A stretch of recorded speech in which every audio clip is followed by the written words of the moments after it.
ఒక ఉదయం మీరు పొగతో నిండిన గాలి, మంటలతో చుట్టుముడుతున్న ఇల్లు, ప్రాణాలను కాపాడుకుంటూ పారిపోతున్న కుటుంబాలను చూస్తే ఎలా ఉంటుంది? ఇది సినిమా సన్నివేశం కాదు. ఇది కాలిఫోర్నియాలో ప్రస్తుతం జరుగుతున్న నిజం. ఈరోజు మనం కాలిఫోర్నియా వైల్డ్ ఫైర్స్ కోసం తెలుసుకుందాం.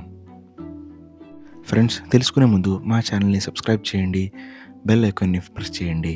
Real knowledge 9. అమెరికాకి ఉసురు తగిలిందా అని అంటున్నారు చాలామంది. ఎందుకంటే దీనికి జరిగిన నష్టాలను చూస్తుంటే చాలా భయంకరంగా, ఆశ్చర్యకరంగా ఉన్నాయి. ఎందుకంటే సుమారు ఆర్థిక నష్టం 4,00,000 కోట్ల దాకా వెళ్ళింది. ఇళ్ళు ధ్వంసమైన సంఖ్య 12,000 దాకా చేరింది. ప్రాణ నష్టం 24 మంది. ఇది ప్రస్తుతం వరకు తెలిసిన మనకి ప్రాణ నష్టాలు ఫ్రెండ్స్. ఇంకా కొనసాగుతూనే ఉంది. దాదాపు 38,629 ఎకరాలు మంటల్లో కాలిపోతున్నాయి ఫ్రెండ్స్. ఇది చూసుకుంటే దగ్గర ప్యారిస్ అంత సిటీ కాలినంత లెక్క ఉందని మనకి వార్తల ద్వారా తెలుస్తున్నాయి. మనం ఇక్కడ గమనించినట్లయితే లాస్ ఏంజలీస్లో 2 వైపుల నుండి తీవ్రంగా ఈ వైల్డ్ ఫైర్స్ అనేవి వ్యాపిస్తున్నాయి. ఒకదాని పేరు పాలిసైడ్స్, ఇంకో దాని పేరు ఈటాన్, మూడో వైపు నుండి హర్స్ట్ ఫైర్. వీటి వల్ల దాదాపు 35,000 ఇళ్లకు కరెంటు సరఫరా ఆగిపోయింది. ఇది చాలా దారుణమైన కాలిఫోర్నియా వైల్డ్ ఫైర్స్. ఎందుకంటే దీనివల్ల ప్రజలపై చాలా దారుణమైన ప్రభావం జరిగింది ఫ్రెండ్స్. ఈసారి దాదాపు 2,00,000 మందికి సురక్షిత ప్రాంతాలకు తరలించారు. తర్వాత మరో 1,50,000 మందికి తరలింపు ఆదేశాలను ప్రస్తుతానికి జారీ చేశారు. చాలామంది హాలీవుడ్ యాక్టర్స్ మరియు సింగర్స్ కూడా ఈ వైల్డ్ ఫైర్స్ వల్ల ఇబ్బందులు ఎదుర్కొన్నారు. దీనిలో పెద్ద హాలీవుడ్ యాక్టర్స్, అందులో నటుడు జేమ్స్ వుడ్ కూడా అతని ఇళ్ళని ఖాళీ చేసి వెళ్ళిపోయారు. కాలిఫోర్నియాలో అడవి మంటలు 2 ప్రధాన కారణాల వల్ల జరుగుతున్నాయి: ప్రకృతి మరియు మానవ తప్పిదలం. ప్రకృతి కారణాలు అవి ఏంటి అంటే, పిడుగులు, పొడి అడవుల్లో మంటలు ప్రేరేపిస్తున్నాయి.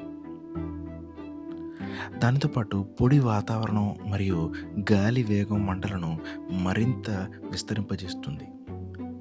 రెండవ కారణాల్లో మానవ కారణాలు ఏమిటి అంటే, నిర్లక్ష్యంగా పడవేసిన సిగరెట్లు, పూర్తిగా ఆర్పని క్యాంప్ ఫైర్లు, విద్యుత్ లైన్ల పగుళ్ళు. ఇవన్నీ కూడా మనకి ఇప్పటిదాకా దొరికిన న్యూస్ రిపోర్ట్స్ నుండి తెలుస్తుంది. అగ్నిమాపక సిబ్బంది ఇప్పటికీ చాలా తీవ్రంగా ప్రయత్నిస్తూనే ఉంది ఈ వైల్డ్ ఫైర్స్ని ఆపడానికి. చూస్తుంటే ఇప్పటికున్న మనకి న్యూస్ రిపోర్ట్ ప్రకారంగా ఏమిటి అంటే, రానున్న ఈ మండే, ట్యూస్డే, వెడ్నెస్డేలో ఇంకా తీవ్రమైన గాలుల వల్ల ఈ వైల్డ్ ఫైర్స్ అనేవి ఇంకా ఎక్కువగా విస్తరిస్తాయని మనకి న్యూస్ రిపోర్ట్ల ద్వారా తెలుస్తుంది. ఈ వైల్డ్ ఫైర్స్కి ముఖ్యమైన రీజన్ అన్నిటికంటే క్లైమేట్ చేంజ్ వల్ల మనకి భూమి టెంపరేచర్ అనేది పెరుగుతుంది ఫ్రెండ్స్. ఈరోజు అమెరికాలో జరిగింది, రేపొద్దున మన దేశంలో కూడా జరగచ్చు, ఇండియాలో. మనం ఆల్రెడీ ముందు అమెజాన్ వైల్డ్ ఫైర్స్లో కూడా చూసాం. యూరోప్లో కూడా, గ్రీస్లో కూడా చాలా తీవ్రంగా వైల్డ్ ఫైర్స్ని విస్తరించడం చూసాం. ఇప్పటికైనా ఫ్రెండ్స్ మనం తగిన చర్యలను తీసుకోవాలి. ఈ సంవత్సరంలో మనం కాలిఫోర్నియాలో జరిగిన అగ్ని ప్రమాదాలని మనందరికీ ఒక తీవ్రమైన జ్ఞాపకాన్ని ఇచ్చాయి. మంటలు కేవలం ఆ ప్రాంతాలను మాత్రమే కాకుండా మన భవిష్యత్తు కూడా ధ్వంసం చేస్తున్నాయి. ఈ అగ్ని ప్రమాదాల కారణం వృక్షాలని మాత్రమే కాకుండా మనం చేయని పర్యావరణ పరిరక్షణ చర్యలు కూడా కారణం. ఇప్పుడు మనం ఏం చేయగలం? పర్యావరణాన్ని కాపాడడానికి, భవిష్యత్తులో ఇలాంటి అగ్ని ప్రమాదాలను నివారించడానికి మనం కొన్ని మార్గాలని అనుసరించాలి. లేదంటే చాలా ఆలస్యం అయిపోతుంది ఫ్రెండ్స్. మనం అనుసరించాల్సిన మార్గాల్లో మొట్టమొదటిది జాతీయ మరియు ప్రాంతీయ టెంపరేచర్స్ని తగ్గించడమే మన ప్రధాన సమాధానం. పర్యావరణ మార్పుల్లో పెద్ద భాగం టెంపరేచర్స్ని తగ్గించుకోవడంలో ఉంది. ఎర్త్ క్లైమేట్ టెంపరేచర్ని మనం తగ్గించాలి అంటే దానికి మనం జరుగుతున్న కారణాలను గమనించాలి. దాన్ని గమనించి, అంటే ఏమిటి, వెహికల్స్ని వస్తున్న హీట్ని కానీ, రకరకాల నుంచి వస్తున్న హీట్ టెంపరేచర్స్ని మనం తగ్గించి వేరే ఎనర్జీ రిసోర్సెస్ని మనం వాడుకోవటం అలవాటు చేసుకోవాలి. దానికి తోడు అడవుల నిర్వహణ మరియు పర్యావరణ పరిరక్షణ దాంతోపాటు చెట్లను నాటాలి, పచ్చదనాన్ని పెంచాలి. దాంతోపాటు వ్యక్తిగత చర్యలు, మానవ సమగ్ర చర్య అంటే ఏమిటి? మరి మనం ఏం చేయగలము? దానికి మనందరికీ కృషి చేయాల్సిన అవసరం ఉంటుందనమాట. దాంతోపాటు విద్య, అవగాహన మరియు సమాజంలో మార్పును మనం తేవగలగాలి. దాంతోపాటు ప్రభుత్వ విధానాలు మరియు సిబ్బంది తరహాలని మార్చగలగాలి.